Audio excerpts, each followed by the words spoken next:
Welcome to the jungle, everyone. I'm Kyle Phelps, and maybe the real frauds were in our hearts all along.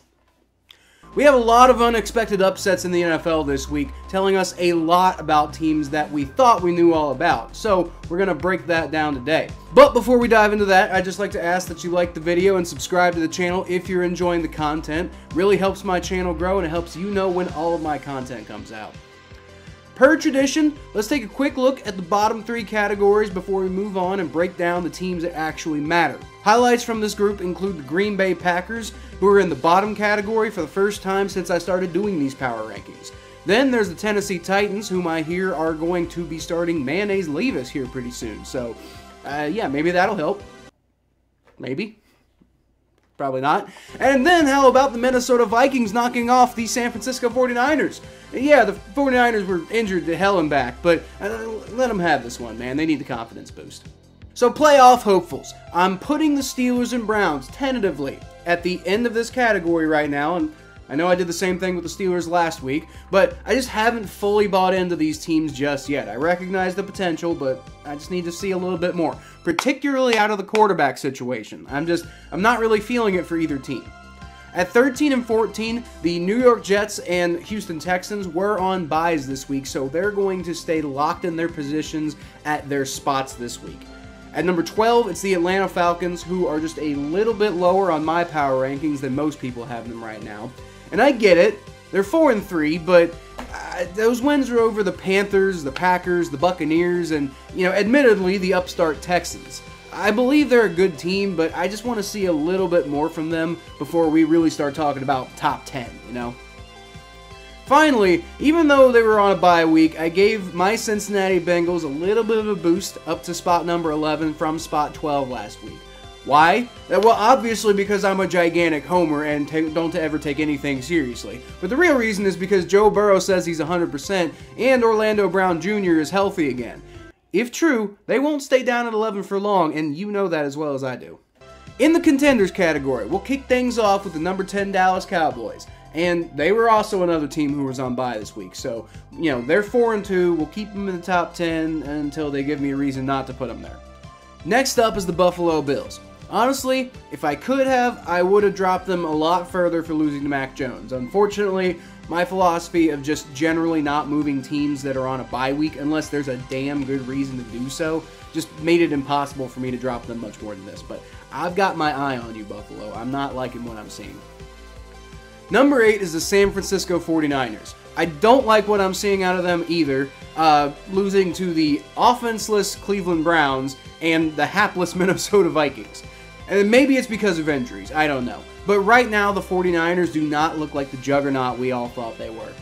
Number 7, you got the Seattle Seahawks. They had a really easy schedule since beating the Lions, to be fair, but their defense has just looked particularly impressive in my opinion, so I don't see any reason to really start doubting them just yet.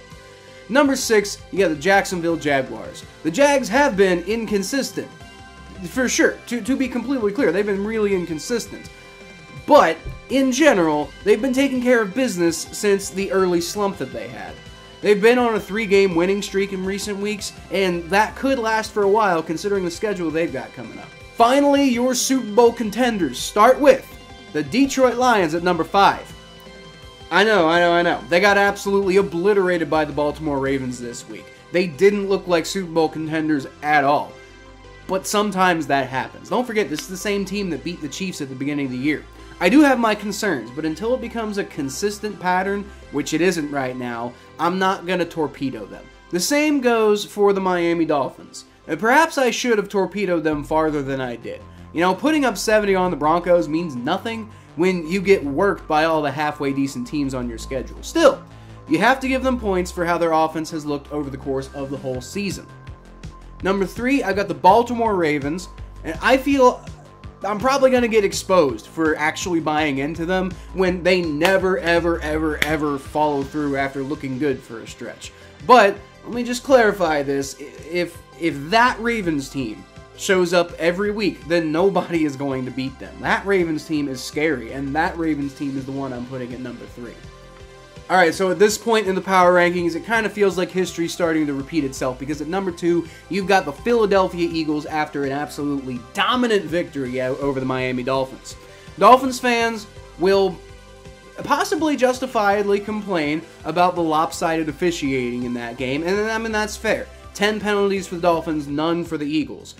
But you know what I saw in that game? Like, maybe there was some lopsided officiating, but there was a lot of lopsided discipline. Yeah, there was a couple of bad no calls on the Eagles, but for the most part, the Dolphins were way more chaotic as far as, like, actually following what they were supposed to do than the Eagles were, and that's just a strategic boost. The Eagles are a very disciplined football team, and a very talented one, too, and that's a dangerous combination. Finally, at number 1, speaking of history repeating itself, you got the number 1 Kansas City Chiefs and blah, blah, blah, blah, blah, blah, blah. Yeah, Chiefs fans. But seriously, right now, we're in the part of the season where y'all look unstoppable, and I'm not going to deny that. You know, when will that part slow down? Who knows? They won the Super Bowl last year, so it didn't slow down that badly. There it is. That's the power rankings, y'all. Let me know what you think in the comments below, and I'll feature the best ones in my next video, like this one from Mikey Saints Fan for Life, who said, on my last power rankings video that was released last Thursday, Saints winning tonight. Spoiler alert, they didn't. Foster Moreau made sure of that. But I didn't drop them too far because I felt like that they kept things really close, so I really respect the effort that they gave. And that's pretty much all I got this week. So until next time, y'all can always catch more of what I do at Kyle Phelps92 on Twitter, Facebook.com/ThePhelps, Butt Fumble Sports, the Battle of Ohio podcast on YouTube, Spotify, and Apple Podcasts, and right here if you subscribe. Like I said, I appreciate all of y'all tuning in. I appreciate you so much for coming and watching my videos, and I'll leave y'all, as always, with a hootie!